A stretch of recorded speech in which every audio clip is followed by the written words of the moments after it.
ìjàgboro làrùn Ìbàdàn. Ẹ káàbọ̀ padà sí orí ètò àṣà ìṣe òwe àti oríkì Yorùbá. Kí wá ni mo mú wá fún wa lónìí? Ìlú Ìbàdàn ni mò ń lọ.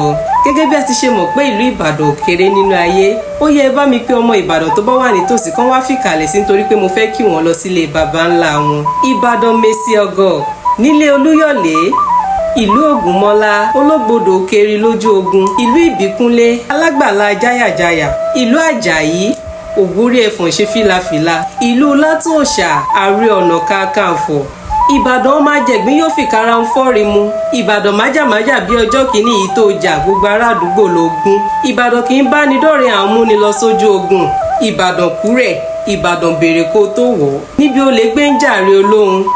Bíbàdàn ti ń gbonílé bẹ́ẹ̀ ní gbàlejò, ẹlẹ́yẹlé lomi tẹ́rù tọmọ láyípo ń mu. Àṣejìrẹ́ ló